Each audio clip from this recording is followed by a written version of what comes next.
Hello everybody, my name is Armand Sepulveda and I'm an ESPN cameraman. So speaking of cameras, this is a cameraman from the 1920s. This is a cameraman from the 1990s. And this is a cameraman from 2 weeks ago. Image quality with cameras have gone through the roof.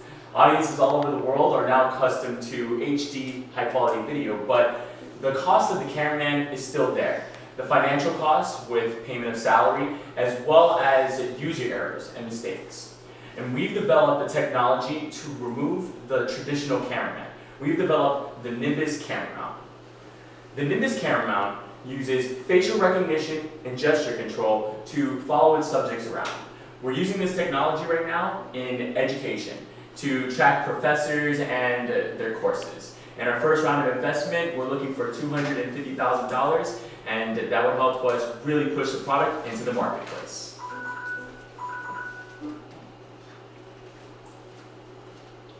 Great. Thank you.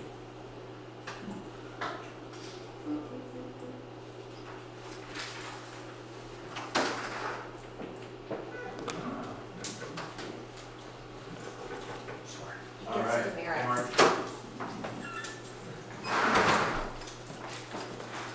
All right, you only missed 60 seconds. Yep, that was oh yeah.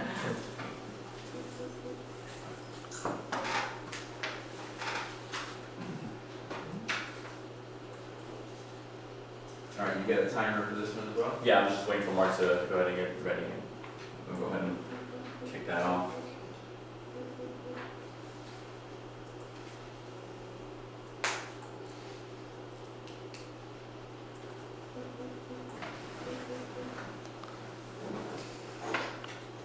Alright, great, let's do this. Hello everybody, my name is Armand Sepulveda, and I'm the CEO and I'm co-founder of Dycap. Let's talk video. Whatever video you might be watching, whether it be a commercial or the Super Bowl, there's a story, an underlying message that the creator of that content is trying to get across to the audience. Well, the thing is that it doesn't always work like that. There's issues with the cameraman and just shooting things. But that doesn't stop the fact that all entities need video to survive, to engage with their target audiences, and even stay relevant in today's marketplace. But with all this video going around in competition, keeping quality high and cost low is absolutely essential to success in any marketplace you be competing in. Do you remember the last time you saw a cameraman mess up? It was probably when he let the subject walk out of frame and then realizes it 2 minutes later and then jerks the camera over to get the subject back in. It's distracting, isn't it? And it takes away from the quality of the message that creator is trying to reach through target audiences. And as users, if we don't like the quality of video, we've become so accustomed to high quality video and proper filming that we'll just turn it off. But that still doesn't help the fact that the cameraman is still making an average of $500 a day. Poor quality video and expensive video plagues all industries. But no place is this more profound than in education.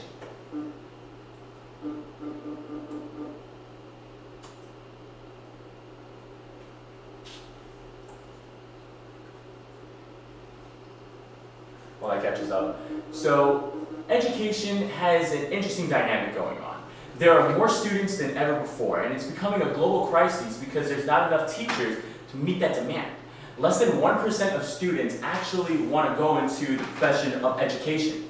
Unfortunately, they don't see the value in it. Video is the answer to this problem, but they're not in its current state.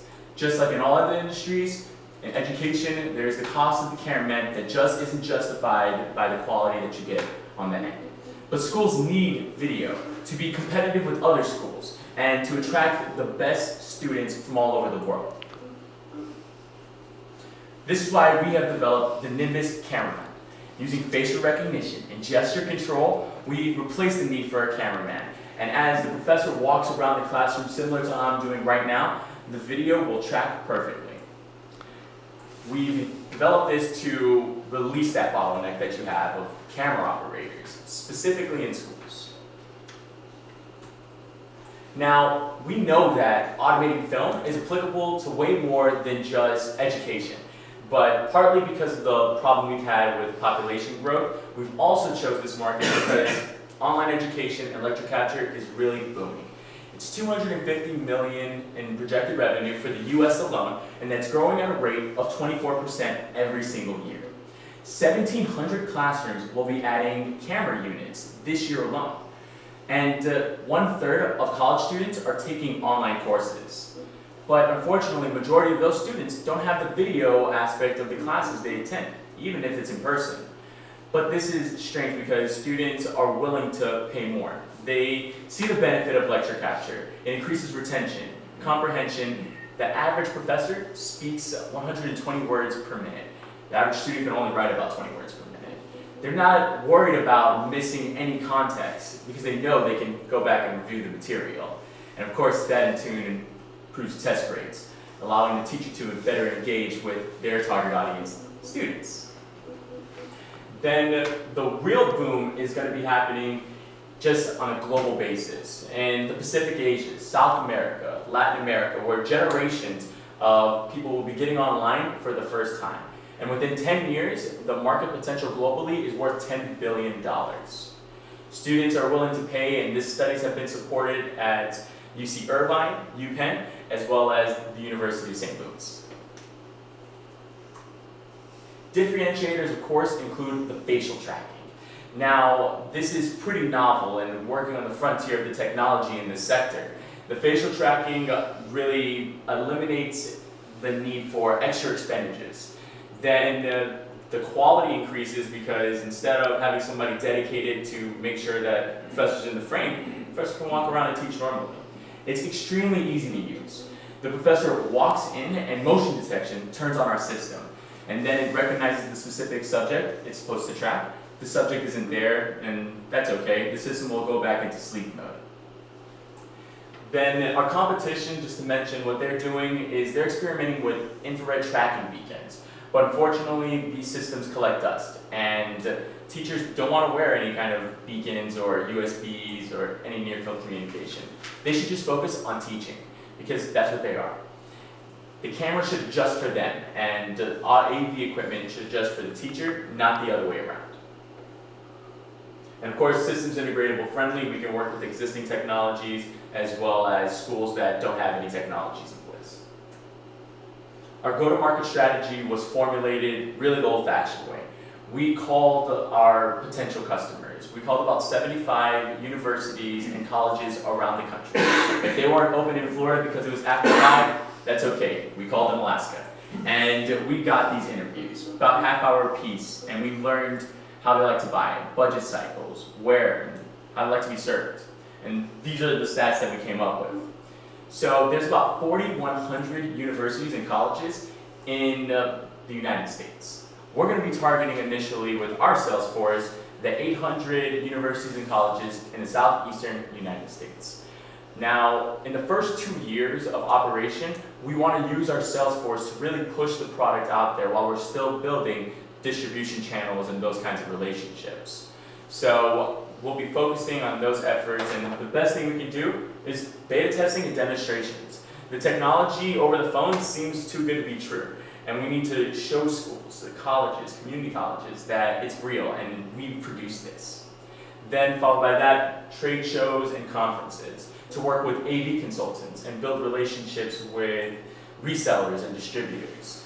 As we grow in our operations, we'll transition more from our sales force selling to the end user to selling to more of those distribution channels. So B&H Photo, Adorama, AVI-SPL, Tech Data, just name a few.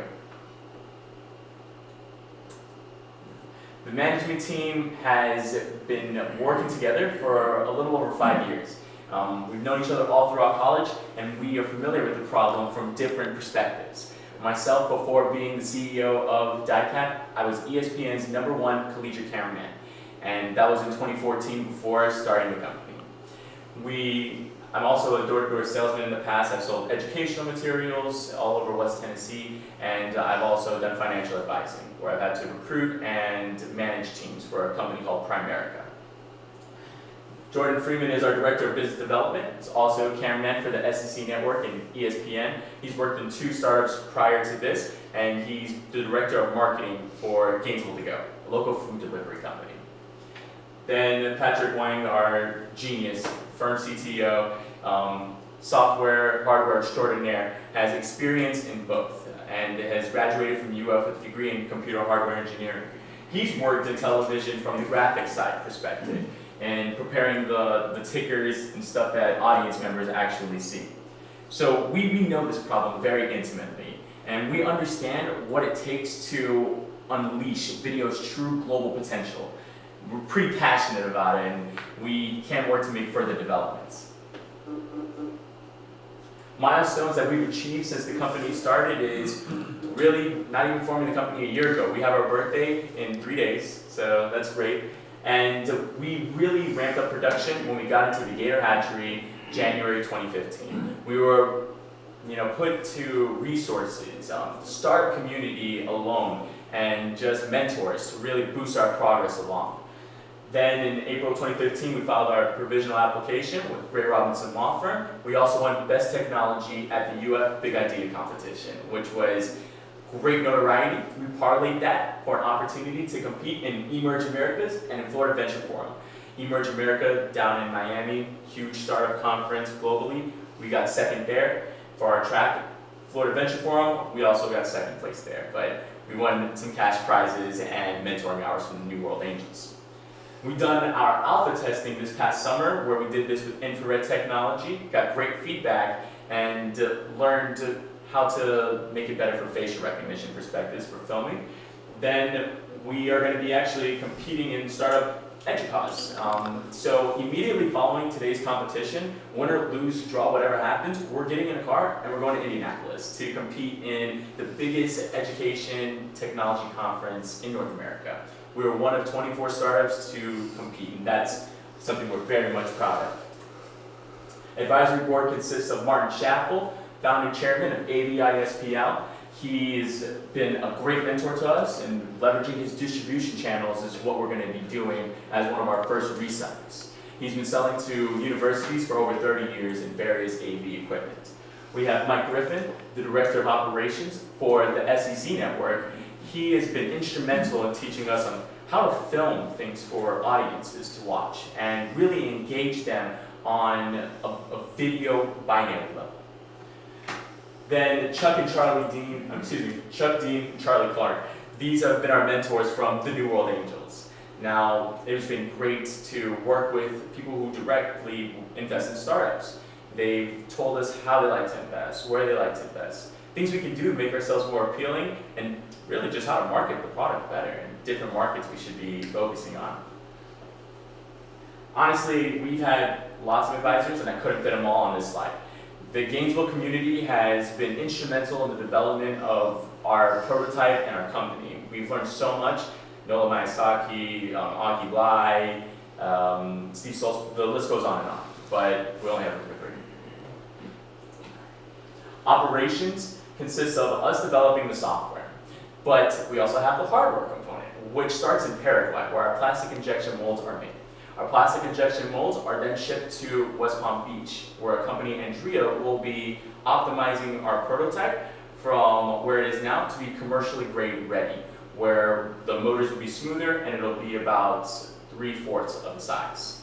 They're also going to be holding inventory for us. So as our customers and distributors buy product, we'll directly drop ship from West Palm Beach to the end user. If it is going to the client, then we'll go ahead and send our technicians out to install the system. They're paying for high quality equipment, and they should be treated and serviced as such. Then of course, I'm continuing to warranty programs and upgrade selling features as well, just so we stay abreast in the marketplace.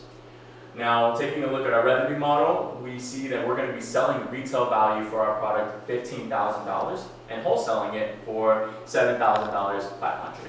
The materials cost about $1,000 to make, and the costs vary because the conditions are built in.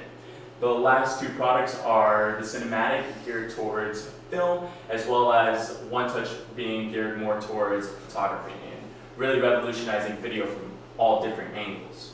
The prices were developed by looking at comparable products in the marketplace, as well as getting that feedback from the market research we did. $15,000 is along the lines of what our target customers expect to pay. Milestones in the future we're excited to accomplish include beta testing at the University of Florida next month. We'll be in 5 different colleges on campus: Health and Human Performance, Telecommunications, which is the journalism school, Business, Law, and Engineering. They've been very excited to accommodate us, and we can't wait to make them early adopters. We've had offers to beta test from Jacksonville, Mobile, Alabama, Orlando, and Boca Raton. But we decided to keep it locally centralized because each college, independent of itself, will be sure to give us very diverse feedback. So we'll be able to really adjust from there. In January 2016, we really want to take off launching. We've been building a pipeline for several months now, and we want to start aggressively being able to collect purchase orders and getting those sales in. Within the first quarter of 2016, we'll be raising additional capital and starting to build those relationships now with various VCs and angels, and that'll be about $250,000. We'll be prosecuting our provisional patent into a utility patent in February, and towards the latter of the year, releasing the cinematic Nimbus as well as the one-touch monopod. Financial highlights include starting May 2016, the next major buying season. We're going to be expecting over $1 million in revenue our first year, just because of the novelty of our product and the different distribution channels we're already starting to build. By year 3, we're rolling strong. We have 3 products into the marketplace and warranty programs to support those, where the recurring revenue is coming into place. And then by year 5, we have an EBIT of 1.4, nearly $1.5 million, where we expect to be exiting at a multiple of 10 by companies that are likely to acquire us: Vadio, ESPN, the like. All while maintaining profit margins over 70%. Future markets that we're excited to tap into include, of course, photography. We've had tons of Gainesville photographers reach out to us and want to work